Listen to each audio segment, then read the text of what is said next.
Uma igreja, ela deve fazer ação social, ela deve se envolver com ação social, ela deve pregar o evangelho, ela deve socorrer as pessoas que estão na cidade, ela deve ser como um clube religioso e as pessoas só se relacionam entre si. A igreja deve fazer eventos, a igreja deve fazer eventos para as pessoas que estão dentro dela, a igreja deve fazer eventos e chamar todos os amigos para dentro da igreja.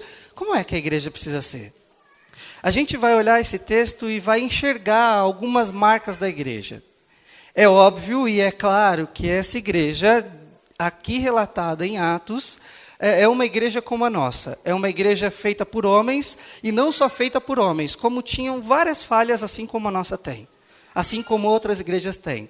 Mas o Espírito Santo de Deus fez com que o Lucas, a quem escreveu o Evangelho de Lucas e escreveu Atos, relatasse para a gente, mostrasse para a gente quais são algumas marcas da igreja. Mas antes da gente ler o texto, eu gostaria de falar mais uma coisa. Pensa comigo numa igreja que era conhecida no Brasil como uma igreja evangelística. Ok? Como é essa igreja? Como funciona essa igreja? A igreja evangelística tinha os missionários, e esses missionários eram chamados à igreja para pregar. E quando eles chegavam aqui para pregar, eles contavam as suas experiências, mostravam isso para a gente era tocado por isso, a gente ficava ansioso para pregar o evangelho, a gente voltava para casa e esquecia. Mas alguns eram tocados pelo evangelho, eram chamados pelo Senhor, e então a igreja reconhecia essas pessoas. Ao reconhecer esses chamados por Deus, a igreja começava a preparar 1, 2 ou 3 para ser missionário em algum lugar transcultural, em outra cultura. Essa pessoa que foi despertada pelo evangelho e foi despertada para pregar o evangelho em outro lugar, começava então a estudar uma outra língua, estudar uma outra sociedade, estudar como eram os costumes do lugar que ele iria, estudava como as pessoas se organizavam naquele lugar. Por exemplo, um jovem daqui se interessa em ir para a Argentina. Ele vai aprender a língua espanhola, ele vai aprender os costumes, ele vai aprender tudo o que ele precisa para comunicar o evangelho àquele lugar. Todo missionário que a gente despertava dentro da igreja, ele fazia essa preparação. Ele gastava 2, 3, 4 anos se preparando para ir para algum lugar. Nós que ficávamos aqui tínhamos uma responsabilidade. Quais eram essas responsabilidades? A responsabilidade primeira era pegar essa pessoa e enviá-la. Então nós nos reuniríamos, pegaríamos alguma parte do que nós temos como recursos, daríamos a essas pessoas e eles iriam para lá. Quando estivessem lá, a gente se comprometia em orar por eles. A gente orava 1 dia, 2 dias, 2 meses, 3 anos, 4 anos. De quando em quando ele vinha, contava o testemunho para a gente se alegrava, amava o Senhor, festejava junto com ele. Esse missionário voltava e continuava o trabalho. A terceira coisa que a gente fazia, a gente enviava, a gente orava e a gente sustentava esse missionário lá. Então, todo o salário que esse missionário tinha era a partir da nossa oferta. A questão é que essas eram as nossas responsabilidades. É isso que a gente sempre fez como igreja. Só que essa é a clássica igreja missionária. O que eu vim falar aqui hoje não é sobre essa igreja. Ok? Não é sobre essa característica de igreja, não é essa marca de igreja. O que eu vim falar não é sobre a igreja missionária, é sobre a igreja missional. Eu vou explicar qual é a diferença. Pensa comigo o seguinte, uma igreja missional é aquela que compreende que Deus está em missão.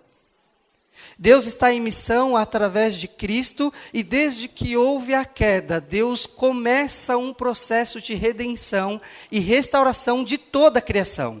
A gente não está falando que Jesus veio para cá só para restaurar você e a mim, Ele está restaurando tudo e todas as coisas. E ao passo que Ele está restaurando todas as coisas, isso se chama missão de Deus. Deus está em missão. E quando Ele está em missão, Ele não só chama 1, 2, 3 para ir pregar o evangelho. Ele chama todos os discípulos para viver em missão. Ele chama 1, 2, 3, 4 e todos aqueles que se confessam ser cristãos para viver em missão no mundo. Então, aquela lógica que a gente tinha da igreja missional não é necessariamente aquilo que a Bíblia diz para a gente ser. A gente, quando olha para o Novo Testamento, a gente não vê uma igreja apenas enviando missionários. A gente vê uma igreja vivendo a missão. Então, eu não estou falando que a gente não deve enviar missionários. Eu estou falando que a gente precisa mudar a nossa lógica para, além de enviar, a gente não ficar aqui só orando, sustentando e enviando, mas a gente viver em missão. O que eu estou falando é que a gente, então, nesse sentido, precisa nos preparar, ou a gente precisa preparar o máximo possível, assim como um missionário fazia. Para ir para a África, a gente se prepara para ficar aqui. Entende? A gente, então, aprende a linguagem, não a língua, porque é a mesma língua, mas a gente aprende a linguagem da cidade. A gente aprende os costumes da cidade. A gente lê as mesmas revistas que as pessoas leem. A gente lê os mesmos livros que as pessoas leem. A gente assiste a mesma TV que as pessoas leem. Mas a gente faz tudo isso com um fim, que a gente quer saber como as pessoas vivem e o que elas pensam. Para, no fim das contas, a gente comunicar o evangelho a elas. Então, uma igreja missionária e uma igreja missional. A gente envia e nós somos enviados por Jesus. A gente envia missionários para um lugar em que ele vai viver e testemunhar o evangelho. Mas a gente não faz só isso, a gente também e compreende que nós somos enviados por Jesus para vivermos como missionários aqui, onde você e eu vivemos. Vamos comigo, leia comigo Atos 2, verso 42. Eles se dedicam ao ensino dos apóstolos e à comunhão, ao partir do pão e às orações. Todos estavam cheios de temor, e muitas maravilhas e sinais eram feitas pelos apóstolos. Os que criam mantinham-se unidos e tinham tudo em comum. Vendendo suas propriedades e bens, distribuíam a cada um conforme a sua necessidade. Todos os dias continuavam a reunir-se no pátio do templo. Partiam o pão em suas casas e juntos participavam das refeições, com alegria e sinceridade de coração, louvando a Deus e tendo a simpatia de todo o povo. E o Senhor lhes acrescentava diariamente os que iam sendo salvos. Engraçado que quando a gente lê esse texto narrado em Marcos, em Atos, por Lucas, a gente enxerga que é um tanto diferente de algumas igrejas que a gente vê hoje. Igrejas que são focadas em eventos, igrejas que se reúnem, igrejas que têm multidão de pessoas que vêm como clientes, mas aqui a gente enxerga uma igreja que de fato se reconhecia como um povo que vivia em missão. Não só um povo que vivia em missão, como eles não compreendiam uma igreja, por exemplo, que sentava em um auditório apenas para ouvir uma mensagem. Não era um povo que ia a um auditório como espectadores só para ver e ouvir o que estava acontecendo e voltar para casa confortado. Eram pessoas que, sobretudo, se entendiam em missão. Não só enviava pessoas, por exemplo, Paulo, para as viagens missionárias, mas entendia que a sua vida só fazia sentido, só tinha sentido e significado se estivesse dentro daquilo que o próprio Deus sonhou para ela.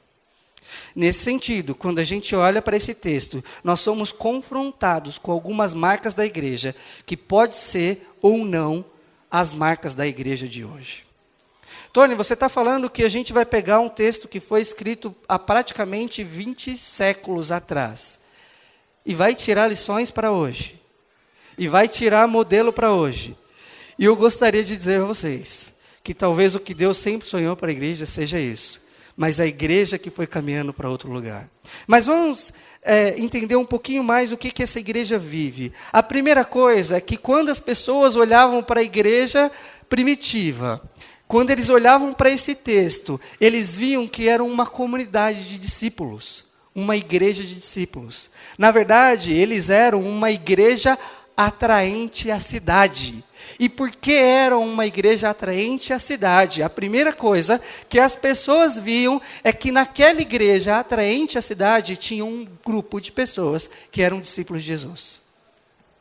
Antes de seguir, eu preciso explicar que aqui no Atos 2, algo especial acontece na história da igreja. Na verdade, os discípulos viveram com Jesus, Lucas conta isso no Evangelho de Lucas. Se você pegar o Evangelho de Lucas, você vai ver o que Jesus fez, para que ele veio, o que ele estava fazendo no mundo, como ele prepara os discípulos, os apóstolos, e como esses apóstolos são preparados para o Evangelho. Lucas escreve o volume 2 da obra dele, que é o livro de Atos. Toda vez que você for ler Lucas, lê Atos na sequência. Separaram na lógica da Bíblia, mas é como se fosse livro 1 e livro 2. É entender o que Jesus fez e como aconteceu a partir de Jesus. E aí, Lucas, então, narra o que Jesus fez. E narra o momento em que a igreja é plantada. Só que algo acontece de especial no capítulo 2. O que a gente pode ler é que naquele instante, a partir do momento em que Jesus sobe, no final de Lucas está contando isso, Jesus fala, olha, eu não vou deixar vocês sozinhos. Eu vou deixar alguém que vai imputar no coração de vocês, que vai colocar no coração de vocês, que vai movimentar vocês para que vivam em missão no mundo. Jesus então envia o Espírito Santo.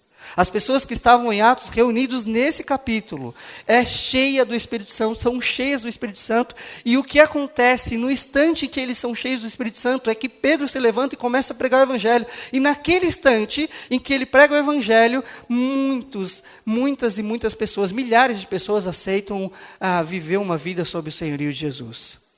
Então é a partir disso, a partir desse relato em que a igreja recebe o Espírito Santo, que a gente está lendo esse texto, que essa igreja vive dessa forma. Então a primeira coisa que a gente precisa ter em mente é que não é possível ter as marcas que eu vou falar daqui para frente, a não ser que o Espírito Santo faça isso em nós. Então o que a gente vai fazer hoje é submeter as nossas vidas ao senhorio de Jesus e à disposição do Espírito Santo sobre nós. Tá bom? Vamos juntos. Quando a gente olha para esse texto, uma coisa que a gente vê e enxerga é que esse povo que era reconhecido como discípulo de Jesus, eles vivem especialmente centrados no Evangelho. Quando a gente olha para a nossa cidade, por exemplo, para a mídia, a gente vê que tem muitos grupos religiosos, muitas pessoas até que se dizem cristãs, muitos que se dizem evangélicos, que pregam um evangelho que parece que é estranho às Escrituras. Eles falam de um evangelho, de uma palavra e de uma verdade que parece que não é o que o próprio Cristo disse. Na verdade, eles leem e dizem coisas que quando a gente confronta com a mensagem de Jesus, parece que tem uma coisa muito estranha. E na verdade, alguns estão caminhando para esse sentido e achando que a mensagem de Jesus é que é falsa. Mas quando a gente olha para essa igreja, para esses discípulos, para essa igreja atraente na cidade, a primeira coisa que a gente enxerga é que eles eram centrados no Evangelho, porque eles persistiam nas doutrinas do apóstolo. Aquilo que os apóstolos pregavam, aquilo que Jesus ensinou para os próprios apóstolos, eles passavam uns para os outros e a igreja primitiva vivia baseada no Evangelho. Eles não se corrompiam com aquilo que a gente pode chamar de falsos apóstolos, como a gente tem hoje. Naquela época já tinha. Se a gente ler, por exemplo, o livro de Pedro, as cartas de João, a gente vê que eles estão falando contra as falsas doutrinas. Os evangelhos foram escritos também em resposta para discipular um povo. Então, uma das características que a gente vê logo de início, quando a gente olha para a igreja primitiva, é que era um povo centrado no evangelho. Eles não viviam fora do evangelho, eles não faziam nada fora do evangelho. Tinha sim os erros, como qualquer pessoa tem, porque eram seres humanos caídos, assim como nós somos. Mas a vida deles era baseada no evangelho. Para eles, o evangelho do Senhor, o evangelho que eles tinham aprendido com o próprio Cristo, mudava toda a realidade da vida deles. Eles não compreendiam mais o trabalho, a família, a vida, sem que o evangelho transformasse a realidade deles. O evangelho era tão centro da vida, que eles não conseguiam mais cuidar dos filhos, a não ser pela lógica do evangelho. Eles não conseguiam mais ir para o trabalho, a não ser pela lógica do evangelho. Um pescador não conseguia mais ir pescar um peixe, se não fosse pela lógica do evangelho. Eles eram tão centrados no evangelho, que o evangelho começou a dar o tom da vida deles. Vocês estão percebendo que não era um acessório.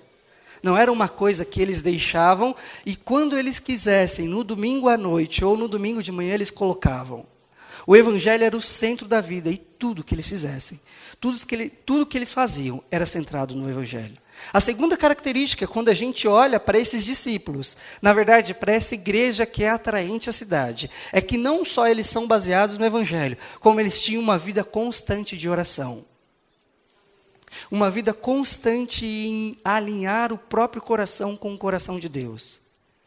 Diferente de alguns hoje, eu não estou falando que não pode orar pedindo coisas a Deus. O próprio Deus ensina que a gente deve fazer isso. Quando nós estivermos angustiados, a gente orar ao Senhor e pedir para que Ele acalente o nosso coração. Quando nós estivermos passando por uma situação difícil, por uma doença, a gente clamar ao Espírito Santo de Deus para que haja cura no meio de nós. Mas o que eles estavam revelando a nós é que eles não faziam somente esse tipo de oração. Eles faziam oração para que abençoasse a cidade. Quando eles olhavam para a cidade, viam que a cidade estava tomada por pessoas que viraram as costas para Deus. E quando eles olhavam para essas pessoas, eles se prostravam diante de Deus. E ao estar prostrados diante de Deus, eles falavam: Deus, muda o coração desse povo. Eu não consigo mais viver em uma cidade em que esse povo não olha para o Senhor e te reconhece como um Deus. Eles olhavam para as pessoas da cidade, para os vizinhos, para os parentes e falavam assim: Deus, o Senhor precisa mudar o coração desse povo. Eles estão centrados em fama, poder e dinheiro. Tudo que eles têm são ídolos. Deus tira, salva esse povo. Então a oração que eles se dedicavam, não só para solucionar os problemas, mas eles se dedicavam também a que houvesse conversão ao próprio Cristo na cidade onde eles moravam.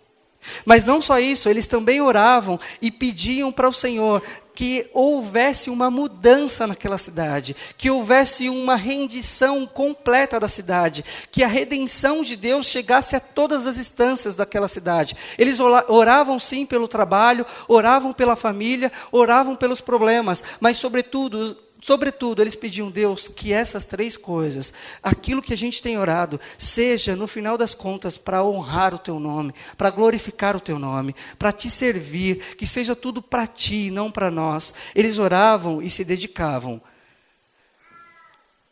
para que houvesse transformação na cidade. Porque eram discípulos de Jesus, eles também oravam pelos seus inimigos. E aqui eu não estou falando do inimigo das nossas almas, eu não estou falando de Satanás. Eles, porque eram discípulos de Jesus, aqueles que perseguiam a eles por causa do nome de Jesus, eles também oravam por eles. Porque eles se lembravam na mente, por perseverar no Evangelho, eles se lembravam que Jesus, quando estava na cruz, entregue a cruz, ele falava: Pai, perdoe, porque eles não sabem o que fazem.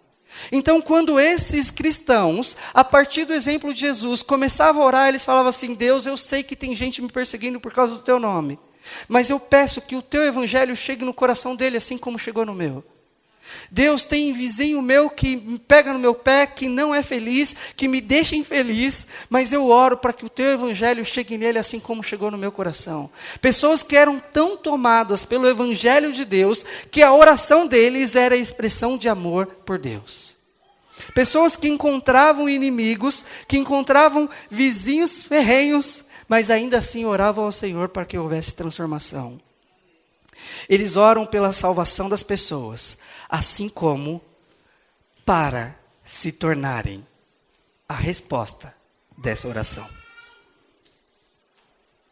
A história é a seguinte: muitas vezes eles se encontravam e eram perseguidos por causa do nome de Jesus. Só que eles começaram a orar então, Rogério, para que os inimigos fossem alcançados pelo Evangelho. Mas eles também oravam assim: Senhor, se for possível, deixa que eu seja a resposta dessa oração. Se for possível, deixa que a minha vida seja o exemplo para que ele alcance Jesus. Deixa que a minha vida seja a expressão exata do seu amor, para que o meu inimigo conheça o que é a salvação.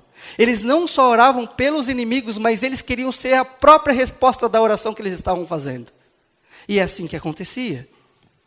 Mas quando a gente olha, a gente percebe que eles oram contra a idolatria das pessoas. Eles não aceitavam só que aquelas pessoas vivessem que fosse, deixasse de ser inimigo e que ele se tornasse resposta à adoração, mas eles que também desejavam que aquele povo largasse os ídolos que eles tinham. Não só a fama, não só o poder, não só o dinheiro, mas também qualquer tipo de religiosidade que aquele povo tinha. Olha, se a gente fosse comparar as épocas, não tem nenhum momento na história que seja mais parecido com o tempo do Novo Testamento, da igreja primitiva, com o nosso tempo. Nós estamos vivendo a pós-modernidade, um sincretismo religioso, as pessoas ficam misturando várias partes religiosas. Quando a gente olha para esse tempo em que Jesus inicia a igreja e para o nosso tempo, é exatamente igual. Nenhum outro momento da nossa história, da história da humanidade, é parecido tanto quanto essa. Ou seja, o tempo que nós estamos vivendo é exatamente igual ao tempo em que a igreja nasceu. Mas as pessoas que estavam ali olhavam para essa igreja e reconheciam essa igreja como atraente, porque ela tinha também uma característica, uma marca que a gente pode chamar de unidade. A primeira coisa que a gente viu é que, de fato, eles eram reconhecidos como discípulos de Jesus. Mas a segunda coisa que a gente olha para essa igreja é que ela é conhecida como uma igreja e pessoas que vivem em unidade. E quando a gente fala em unidade, a gente precisa pensar em duas coisas: relacionamentos. A primeira é relacionamento. Porque quando a gente fala em relacionamento, a gente enxerga pessoas que vivem um estilo de vida redentor. Você já ouviu falar disso? Uma coisa é vários estilos de vida que nos ensinam na nossa cidade. Quando a gente vem para a cidade, quando a gente entra na cidade, a gente logo percebe que as pessoas, uma quer passar por cima da outra. Quando a gente vai para o mundo de trabalho, a gente vê que um quer passar por cima do outro. Quando a gente anda pela cidade, a gente sabe que as pessoas não se falam, elas vivem centradas em si mesmas. Quando a gente olha para os nossos vizinhos, a gente vê que muitos deles, e às vezes até nós mesmos agimos, mas porque nós queremos o nosso bem-estar. Diante dessa cidade, assim como era naquele tempo, eles viam que existia uma forma e um estilo de vida que era redentor. Então não é mais um estilo de vida egoísta, não é mais um estilo de vida voltado para si, agora é um estilo de vida redentor. É um estilo de vida em que quando eu me relaciono com as pessoas, quando eu me encontro com as pessoas, eu sei que eu sou semelhante a Deus, porque eu tenho a imagem dele em mim, então quando eu me relaciono com alguém da minha cidade, eu tenho a certeza e a convicção que eu sou um representante de Deus naquele meio. Não é mais um grupo de pessoas que vivem egoísta, que vivem voltados para si, mas é um grupo de pessoas que vivem um estilo de vida redentor, que quando se aproxima das pessoas, eles só têm uma preocupação: não é o meu bem-estar, mas eu quero o seu bem-estar, mas eu não quero o seu bem-estar aqui na terra, eu quero o seu bem-estar eterno. São pessoas que se dedicam a Deus de tal forma que quando eles se relacionam com as pessoas, eles só têm um alvo, que é apresentar o evangelho para aquelas pessoas. Quando a gente olha para o Novo Testamento, vê essa igreja primitiva, a igreja nascendo a partir do evangelho de Jesus, reconhece que essa igreja vive em unidade, vê que uma das características dessa igreja é o relacionamento, a gente enxerga que o critério de relacionamento que eles tinham para se relacionar com o outro era aquilo que o próprio Cristo fez por eles. Quando eles se relacionavam com outras pessoas, o critério que eles tinham era o amor que eles tinham recebido do próprio Deus. Eles não mais olhavam para o outro porque eles queriam satisfazer algum sonho ou desejo. Eles não queriam mais sobrepor o outro, eles não queriam mais esmagar os outros, eles não queriam mais viver centrados em si mesmos. O critério para o relacionamento era o amor que eles tinham recebido de Jesus. Quando a gente se relaciona com uma outra pessoa, é óbvio, a gente faz um exercício no coração que a gente fala: poxa, o que é que ele tem de bom para me oferecer? O que é que ele pode me oferecer que é saudável? Como é que eu convivo com essa pessoa se ela é ruim? Na verdade, eu só vou me relacionar se ele tiver algo bom para me oferecer. Querendo ou não, a gente forma um critério diferente das Escrituras para nos relacionarmos com as pessoas. Tanto é que é ou não é comum que os pais dizem, filhos, não se aproximem desses, porque eles vão te corromper. O que nós nos esquecemos é que nós somos agentes de transformação. E por sermos agentes de transformação, a gente se relaciona com qualquer tipo de gente. Mas o critério que a gente vai se relacionar é justamente aquele do qual nós recebemos a partir de Jesus. Quando a gente vai seguindo, a gente vê pessoas que não deixam de se relacionar com outros por causa do preconceito. Pelo contrário, as pessoas não só quebram o preconceito para se relacionar, mas une-se com as pessoas justamente por causa do Evangelho. Uma coisa que o Evangelho faz em nós é justamente limpar os nossos olhos para que a gente se relacione com qualquer tipo de gente, com qualquer tipo de pessoa. Não existe pessoa boa ou má. As Escrituras dizem que todos estão corrompidos e fora da vontade de Deus. Estão afastados, destituídos da glória de Deus. Portanto, você e eu, ou Hitler, é a mesma coisa diante de Deus. A questão é, todos temos a imagem de Deus. E se nós temos a imagem de Deus em nós, graças a Deus que a graça chegou até nós. E por causa disso, que chegou até nós, a gente vai olhar para quem quer que seja, com o fim de que nós sejamos sinais de Deus, para que essas pessoas também conheçam a graça de Deus. Então, o critério que a gente tinha de selecionar pessoas que ia ser bem para mim ou não, acaba. Porque o Evangelho vai nos levar para relacionamentos. De forma que as relações sejam o fim, para que essa pessoa conheça Jesus. Sabe aquele vizinho chato? Melhor, aquele vizinho abençoado que você tem. A gente não fala chato, a gente fala abençoado, né? Sabe esse? Sabe aquele seu familiar, aquele seu parente que não é tão tragável? Sabe aquelas pessoas que normalmente a gente não quer estar perto? O Evangelho vai mudar a nossa mente a tal ponto que a gente vai escolher estar com eles, justamente para que eles conheçam a graça que está em nós.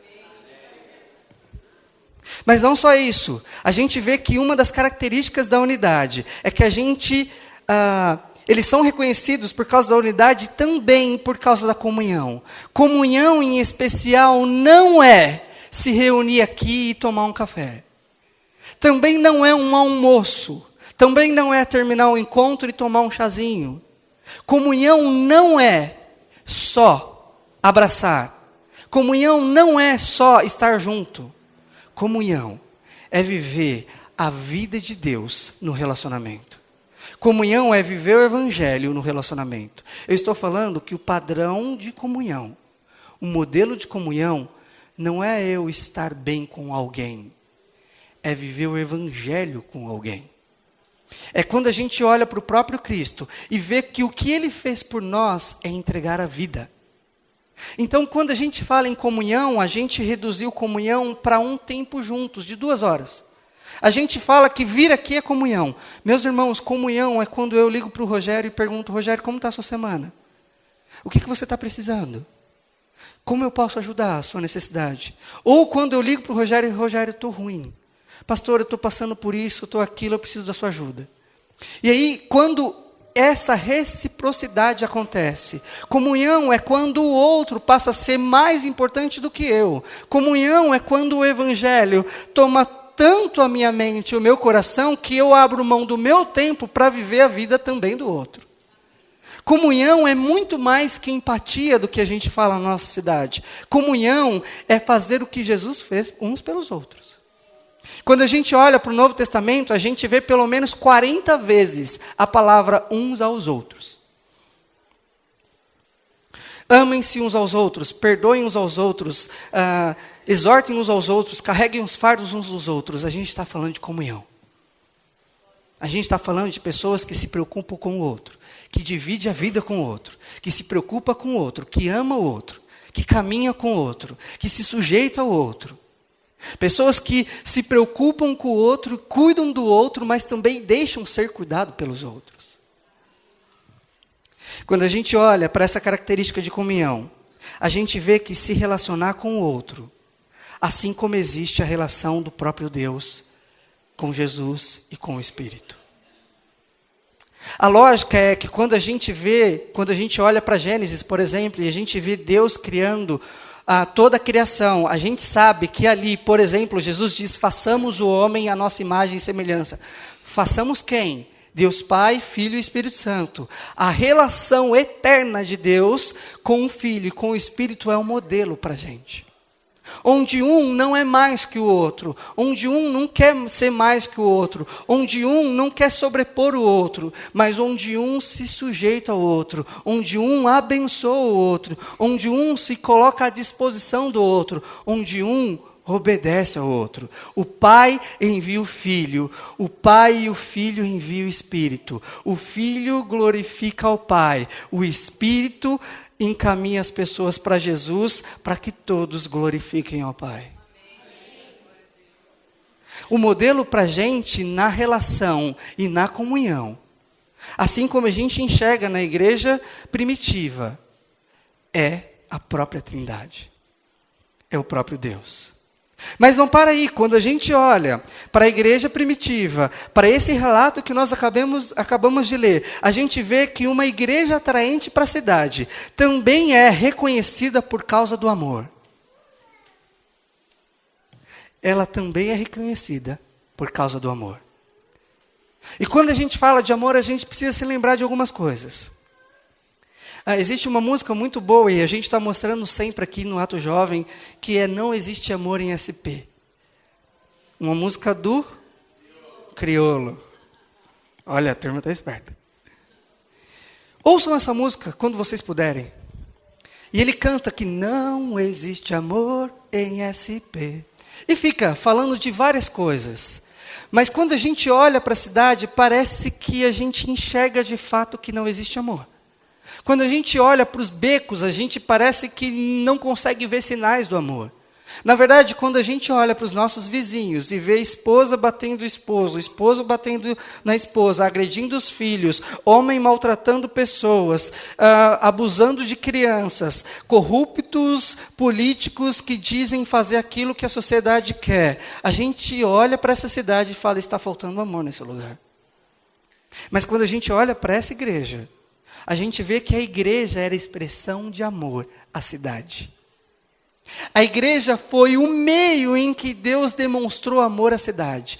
Deus envia o Filho para que demonstre amor ao mundo. De tal maneira que o amor foi tão grande que ele entrega o Filho. E o Filho estabelece uma igreja, você e eu, para sermos a demonstração de amor à cidade.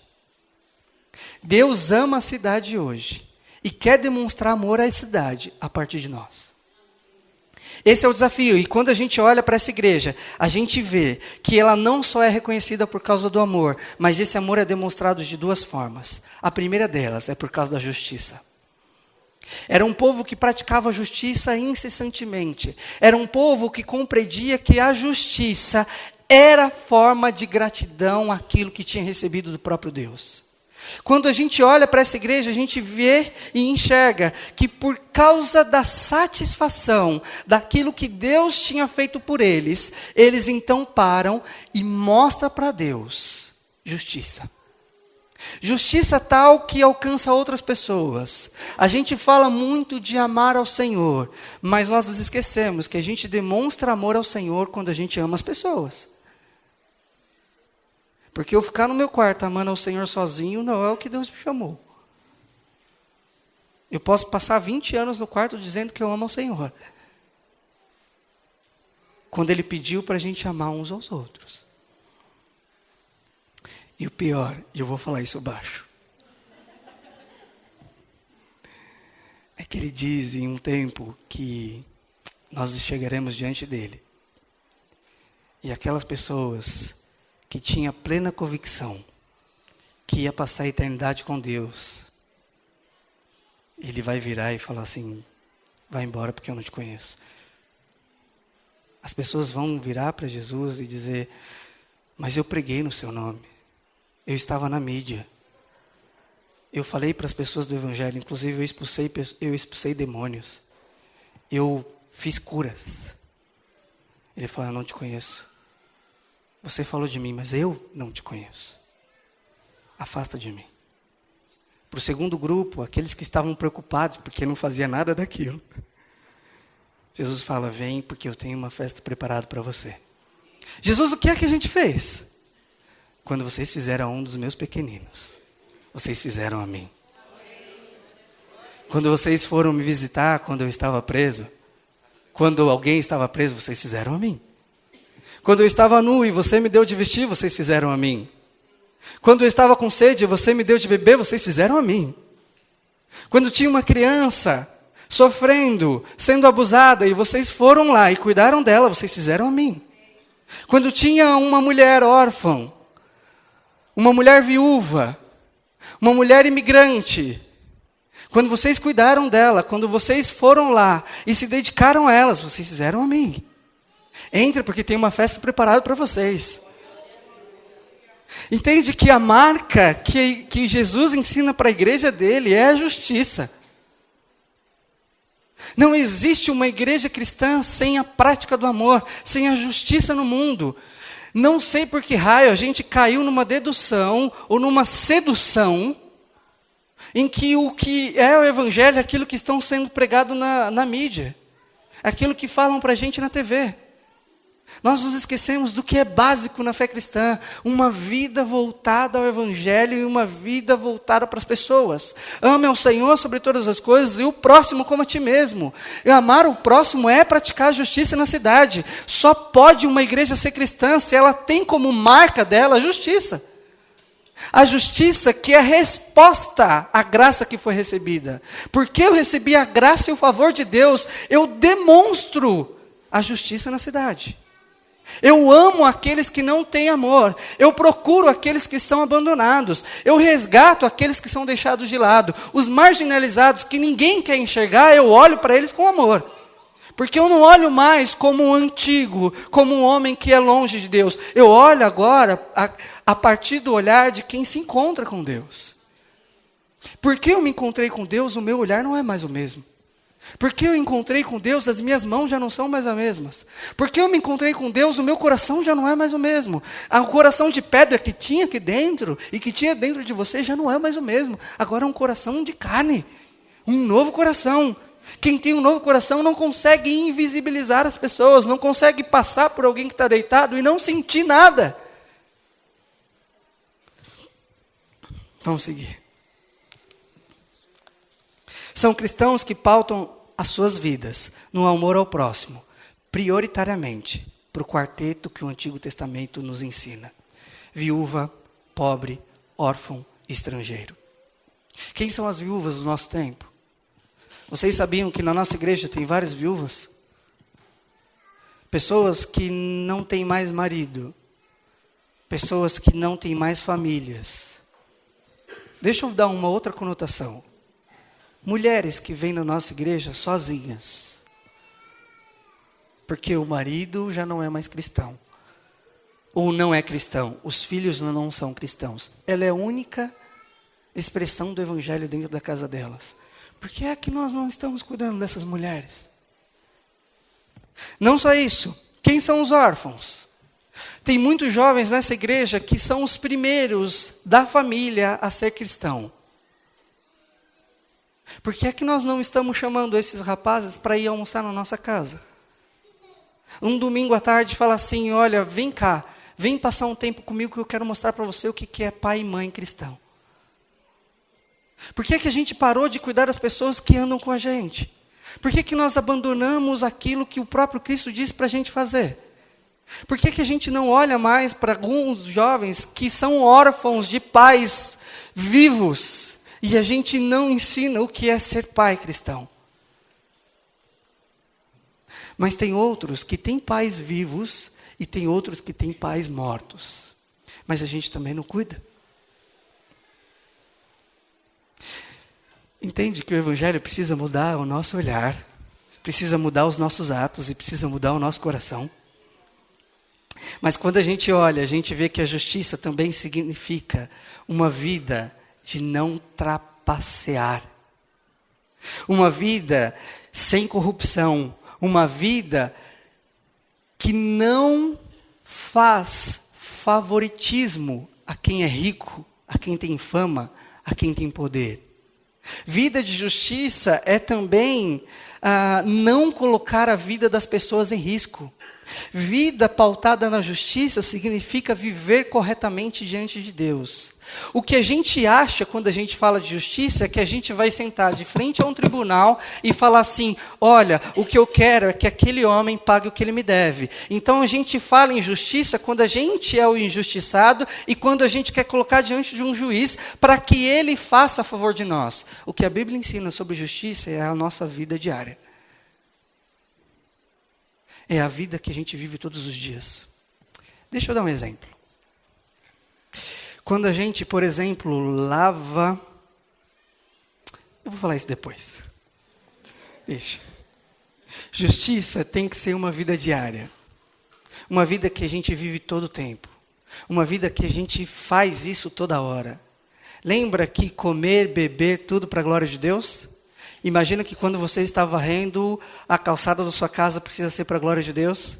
Quando você está dirigindo, é para a glória de Deus. É mais difícil essa, né? O cara fecha você para a glória de Deus e você fala um monte de coisa.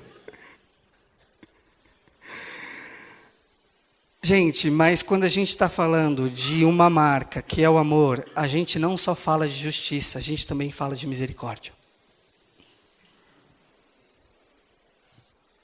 Não misericórdia como, misericórdia. Mas misericórdia é alimentar o que tem fome. É saciar aquele que tem sede, é vestir o nu, é visitar o preso, é suprir a necessidade do doente.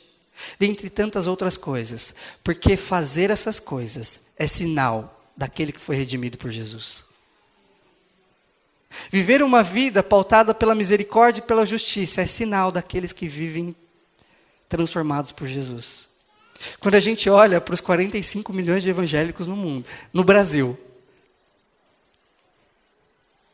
e se a gente faz uma avaliação simples, é possível que a gente não enxergue sinais de misericórdia e justiça. Na verdade, a gente não enxerga amor. A gente vê alguns cristãos que vivem uma vida pautada em egoísmo, em ídolos e em qualquer outras coisas, mas não no amor. E quando a gente olha para a palavra misericórdia, a gente precisa se lembrar de diaconia, de serviço. Diaconia é servir a mesa. Sabe quem é que servia a mesa nessa época? Os escravos. Sabe quem é que lavava os pés nessa época? Os escravos. Sabe quem é que arrumava a casa, que levava as coisas para a mesa? Os escravos. Sabe o que os cristãos começaram a fazer? Servir a mesa, lavar os pés, servir uns aos outros. Porque eles entenderam que o que Jesus chamou para fazer é servir. Só que tem uma lógica que é do reino de Deus que eu não consigo explicar para vocês. Mas é a seguinte: aqueles que servirem aqui, será o primeiro lá. Aqueles que querem ser o primeiro nessa era, vai ser o último lá. Essa não é a lógica da nossa cidade. Essa não é a lógica do nosso tempo. Não é isso que a nossa turma ensina para a gente. Não é isso que o nosso trabalho ensina para a gente, que o nosso chefe ensina para a gente, que os nossos pais ensinam para a gente. Eles ensinam que nós devemos ser os primeiros sempre, que nós temos que ser os melhores sempre, que nós devemos ser o fim das coisas sempre. O Evangelho diz que você e eu devemos expressar o amor através da justiça, da misericórdia e do serviço. Inclusive, serviço, como diaconia, precisa de um grau de humilhação. E só aqueles que se encontraram com Jesus sabem o que é humilhação. Aqueles que se encontram com Jesus sabem o que é se humilhar. Porque como é que... Vou falar isso baixinho de novo. Como é que pode o dono do universo vir para a nossa realidade? Não precisa de humilhação. Não precisa abrir mão de quem é. Abrir mão de toda a glória, de toda a adoração, de tudo aquilo que tinha e vir para a nossa realidade.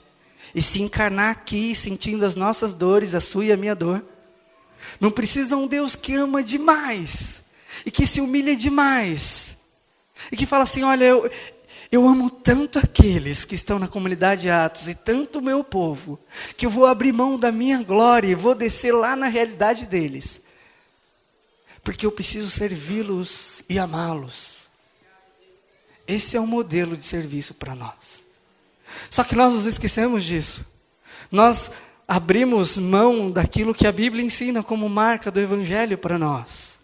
Quando a gente olha e vê a palavra misericórdia, um autor do Antigo Testamento, ou melhor, um autor que estuda o Antigo Testamento, disse a seguinte coisa: os justos se dispõem a levar a desvantagem para que a comunidade tenha vantagem. Os iníquos se dispõem a trazer desvantagem à comunidade para levarem vantagem. Justos e iníquos. O que é que a gente tem escolhido viver a partir do Evangelho? Deixa eu falar uma coisa sobre iniquidade, para a gente colocar as coisas no lugar dentro de nós. Iniquidade na Bíblia não é ser perverso, só isso. Iniquidade na Bíblia também é não alimentar o pobre quando você pode fazer. Iniquidade na Bíblia é quando a gente obtém lucro excessivo em alguma negociação ou no nosso trabalho e a gente paga um salário baixo, ou um salário miserável. Iniquidade na Bíblia é quando a gente está lavando a calçada da frente da nossa casa e a gente não lava a do idoso, do vizinho. Iniquidade na Bíblia é quando a gente pode fazer algo e deixa de fazer, principalmente para os outros. A questão é que os cristãos que a gente está lendo, e nós aqui, a gente vive o contrário da iniquidade. É justamente por isso que nós somos reconhecidos pelo amor, pela prática da justiça e misericórdia, não como pessoas iníquas. Só que tem mais uma marca. Essa igreja que a gente acabou de ler aqui em Atos tem mais uma marca que é distintiva, que separa, que distingue ela de outras igrejas. A marca que a gente olha em uma igreja atraente para a cidade é que essa igreja é reconhecida pela esperança. É uma esperança que a gente precisa dar conta para as pessoas. É ou não é verdade que o seu vizinho às vezes chora para você e diz: eu não aguento mais a vida? Quantos amigos nossos do trabalho que vira para a gente e diz: poxa, eu já não aguento mais isso aqui. Eu já não aguento mais, o que eu quero fazer é beber, encher a cara e eu preciso esquecer. Nós ouvimos isso ontem aqui. Eu queria esquecer da minha vida e eu bebia. Mas descobri que a única coisa que faz sentido é o Evangelho. Quantos de nós, às vezes, se encontram com pessoas que estão desesperadas, angustiadas, que estão precisando de socorro, que estão à beira do colapso, que estão à beira do precipício, que falta só um dedinho para ela pular. Quantos de nós encontramos pessoas que estão sufocadas pela vida, pessoas que não aguentam mais o fardo que escolheram para si, pessoas que querem angustiantemente morrer, pessoas que querem entregar suas vidas para qualquer um.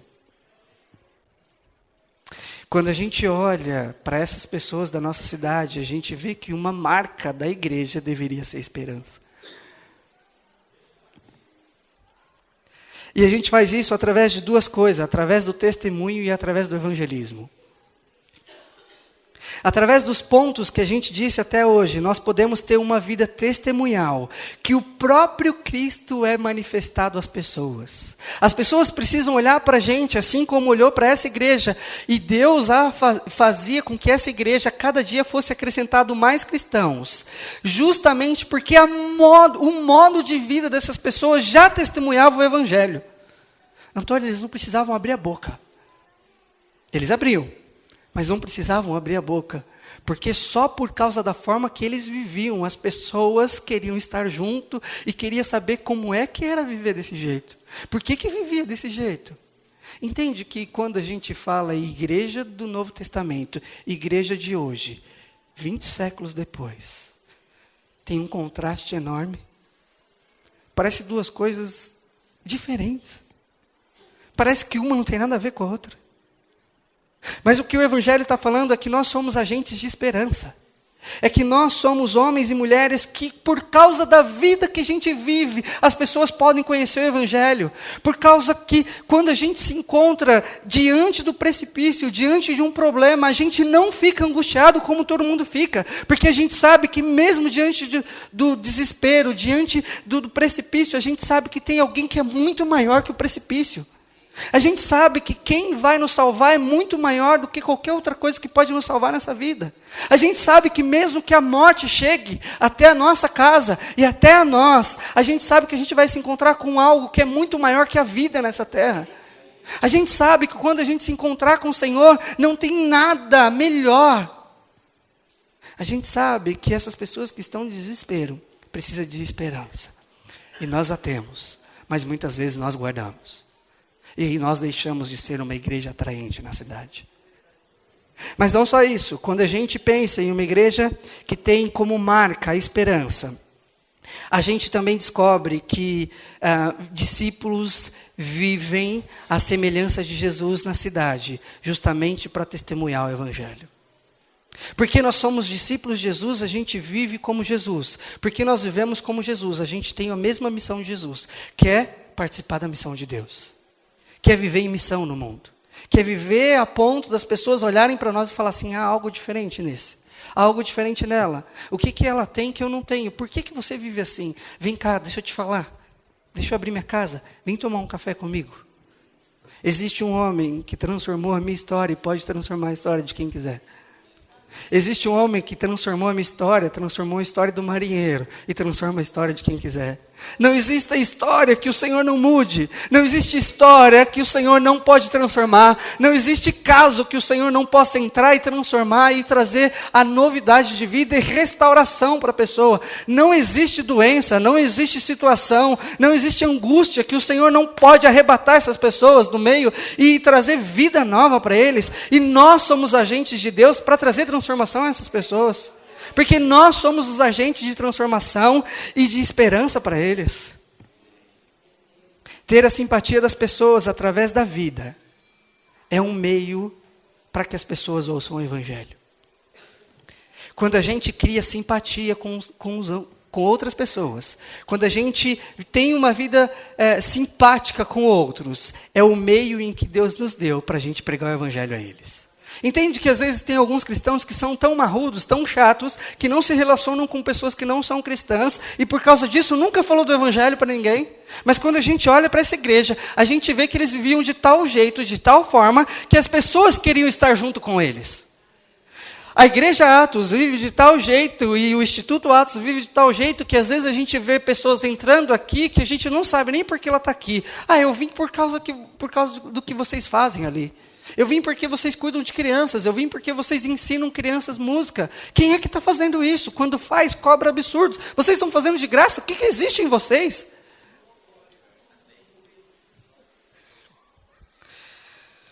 Mas a esperança também tem outra característica, que é o evangelismo. Algo que, infelizmente, nós estamos deixando na igreja brasileira. Algo que nós estamos deixando de fazer na nossa própria vida. Evangelismo é o anúncio do Evangelho. Mas ele só serve quando ele está ligado à nossa vida. E eu até entendo porque alguns de nós deixamos de falar do Evangelho. Porque a gente tem a plena certeza que quando nós falarmos, ninguém vai acreditar na gente. Porque a gente não vive aquilo que a gente prega. Tony está pegando pesado. Eu estou falando para mim mesmo. Eu estou falando para eu ouvir isso. Eu estou falando que antes de eu abrir a minha boca, a minha vida precisa testemunhar. Mas, quando eu anuncio o Evangelho e a minha vida é o exemplo vivo do Evangelho, as pessoas conhecerão o Senhor, que é a única esperança para a vida deles. Somente o Senhor pode abrir o coração de alguém, somente o Senhor pode transformar a vida de alguém, somente o Espírito Santo de Deus pode entrar no coração e tirar aquele coração de pedra. Mas é através de nós que o Espírito Santo muda. É através do nosso anúncio, é através do nosso testemunho que o Evangelho vai chegar até alguém e o Espírito Santo vai mudar o coração de alguém. Você se lembra que o papel do Espírito Santo é trazer as pessoas a Jesus para, no fim das contas, glorificar Deus. Mas o próprio Espírito Santo espera que a gente faça isso.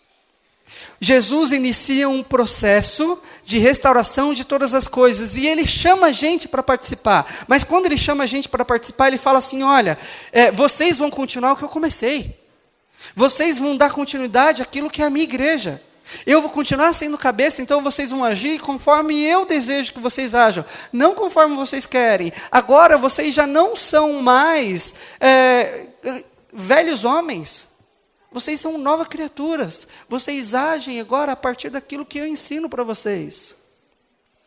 Quando a gente olha para a igreja de hoje, a gente enxerga uma igreja que está caminhando a passos largos do Evangelho. A gente olha para uma igreja que está se distanciando daquilo que é o verdadeiro Evangelho. A gente olha para uma igreja que está caminhando para um sentido contrário daquilo que Jesus nos ensinou. A questão é, como é que você e eu iremos agir a partir de hoje? Me perdoem, mas pode ser que o Senhor olhe para nós um dia e diga, você tocou, mas eu não te conheço. Você cantou, mas eu não te conheço.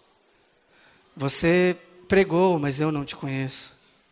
Você trabalhou, mas eu não te conheço. Você até expulsou demônios, mas eu não te conheço. Você tocou em uma orquestra, mas eu não te conheço. Você cantou em um coral, mas eu não te conheço. Você cantou em um grupo de louvor, mas eu não te conheço. Você subiu e pregou, mas eu não te conheço. Porque o que Ele está pedindo para a gente fazer, muitas vezes a gente deixa de fazer, ou faz, até faz, com uma motivação errada. Se a gente quer de fato se conectar com a missão de Deus, a gente precisa fazer a missão de Deus. É que a gente quer se conectar com a missão de Deus, mas a gente quer fazer as nossas coisas, não a vontade de Deus. Vamos mais um pouquinho. Os cristãos da igreja primitiva não consideravam o evangelho ou o evangelismo como uma atividade que acontecia de quando em quando. Eu cresci em igreja, e eu preciso falar isso para vocês, que eu cresci em uma igreja que chegava no domingo, ou alguns domingos do mês, eles procuravam a gente e falavam assim, vamos sair porque agora a gente vai fazer evangelismo. Então a gente ia para as ruas, a gente fazia culto público, a gente batia nas portas, a gente convidava pessoas a ir à igreja. Se a gente faz qualquer uma dessas coisas hoje, não faz mais sentido. Não faz mais sentido eu fazer um culto público na rua. Não faz mais sentido eu bater na porta em porta. Não faz mais sentido eu ficar chamando pessoas a vir à igreja para ouvir do evangelho. Na verdade, vocês leram aqui em alguma parte falando para chamar a ir à igreja? Sabe o que a gente esqueceu? Que quando o evangelho entra em nosso coração, a gente não consegue falar de outra coisa. A gente não consegue viver outra coisa. A gente fala que o coração está cheio. Uma pergunta que dói. Do que é que nós temos falado todos os dias? O que é que a gente fala quando a gente acorda? Com os nossos vizinhos, com os amigos do trabalho. O que é que a gente fala? O que é que tem saído da nossa boca? Como a gente responde a uma situação? Como a gente responde a uma agressão? Evangelismo é quando a gente encarna aquilo que Jesus fez. Evangelismo é quando a gente fala para o outro aquilo que a gente vive. Eu costumo falar que se eu encontrasse um pote de ouro, a primeira coisa que eu ia fazer é falar para a Babi.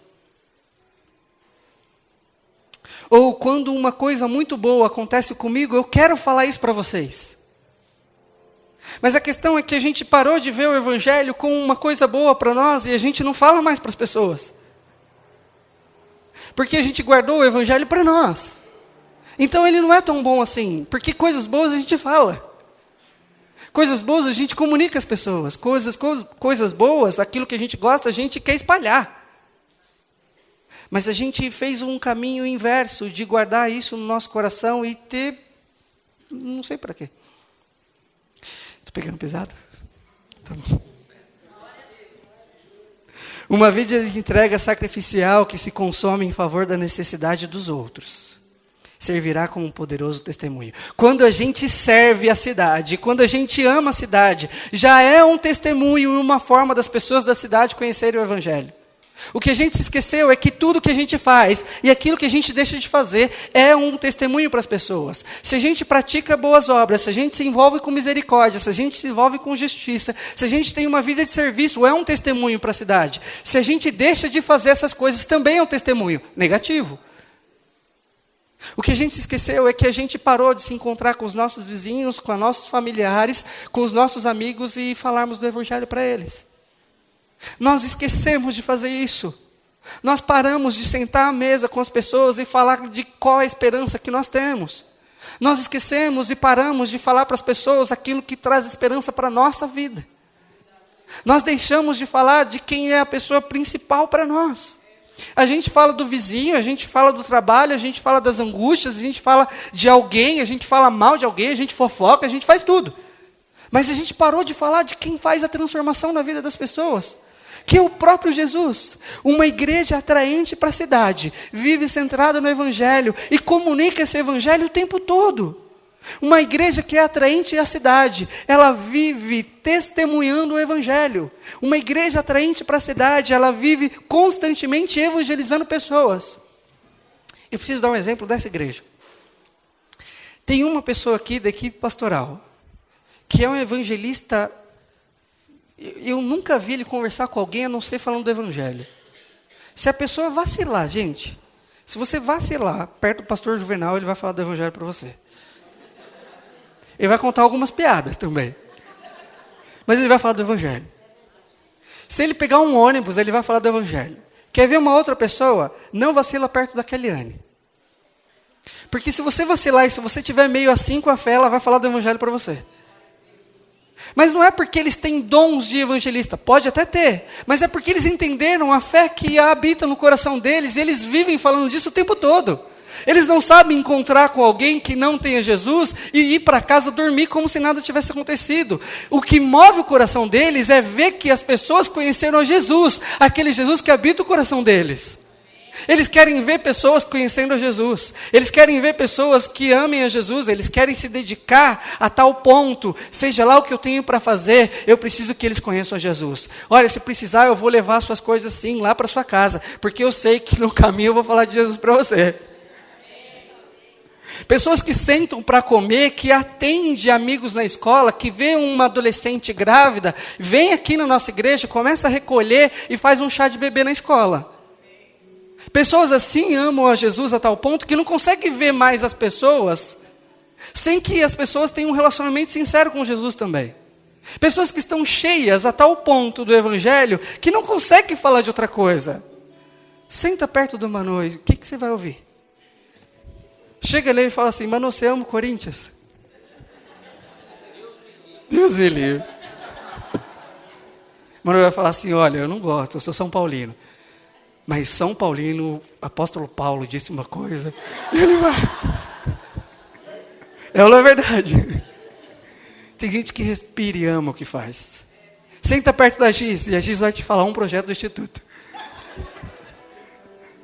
São pessoas que amam o que faz e envolvidas daquilo que enche o coração de amor a Deus e amor às pessoas. Pessoas que amam aquilo que faz a tal ponto que não consegue falar de outra coisa, que não sabe mais outra coisa da vida, que até existem outras coisas, mas o que enche o coração e satisfaz o coração é isso. Pessoas que não conseguem mais amar as coisas desse mundo, pessoas que até têm as coisas desse mundo, pessoas que até gostam do trabalho, mas que amam o Senhor mais do que qualquer outra coisa. E porque amam o Senhor, amam as pessoas. Pessoas que vivem as marcas da igreja verdadeira. Uma igreja atraente na cidade é conectada à missão de Deus. Porque é o local em que tudo que é feito simplesmente pelo fato de que o nosso Deus já nos amou a ponto de entregar o seu Filho por nós. Uma igreja atraente na cidade é o ambiente em que as pessoas não vivem centradas em si mesmas, não buscam os seus próprios interesses.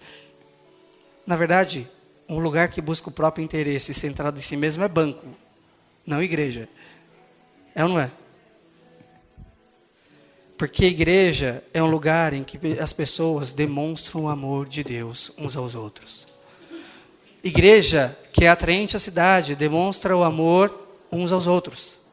Pessoas que amam a igreja, pessoas que amam o Senhor, e porque amam o Senhor, amam a igreja. E porque amam a igreja, amam o Senhor. E porque amam o Senhor, amam a igreja e amam as pessoas. E porque amam as pessoas, demonstram Deus às pessoas. Uma igreja atraente à cidade é o lugar de encontro em que aqueles que se enxergam como discípulos de Jesus buscam alinhar o próprio coração com o coração de Deus. Busca alinhar as suas expectativas com as expectativas de Deus. Buscam alinhar os seus sonhos com os sonhos de Deus. Buscam alinhar as suas vontades com a vontade de Deus. No final das contas, esse Deus está em missão. E se eu quero alinhar as minhas expectativas com os sonhos de Deus, eu preciso viver em missão. Igreja também é um lugar atraente na cidade, porque é um ambiente em que a corrupção, a idolatria, o egoísmo, o consumismo, o desejo mal do coração, a maldade é denunciada. Isso tudo é denunciado na igreja.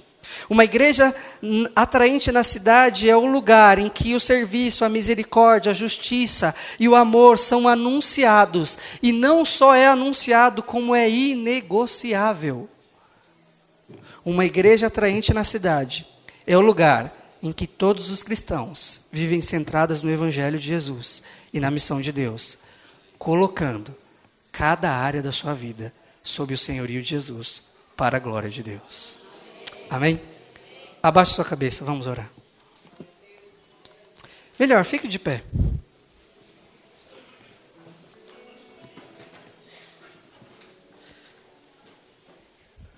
Que oração?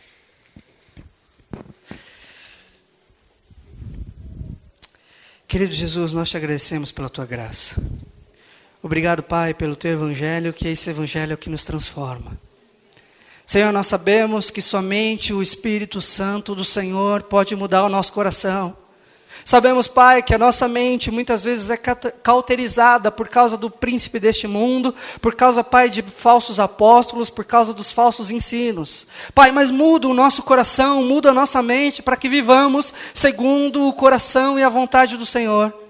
Pai, ajude-nos para que as nossas vidas se tornem, Senhor, marcas de uma igreja viva, marcas, Pai, de uma igreja que ama o Senhor, marcas, Pai, daquilo que o Senhor sonha para a igreja. Senhor, que o nosso coração não seja mais motivado pelo egoísmo, Pai, pelo bem-estar, Pai, pelos sonhos que nós temos somente para nós mesmos, mas que o nosso coração seja voltado para o Senhor, seja voltado para Ti, seja voltado para a Tua glória, seja voltado, Senhor, para glorificar o Teu nome. Ajude-nos nisso, em nome de Jesus. Pai, não deixe, Senhor, que nenhum daqui saia, Senhor, a não ser que seja transformado pelo Teu Evangelho. Que esse Evangelho, Pai, que nos traz uma nova vida, que nos faz, Pai, uma nova igreja, que nos faz uma igreja distintiva na cidade, que nos faz, Pai, conectarmos com a Sua missão. Ajude-nos nisso em nome de Jesus, em nome de Jesus.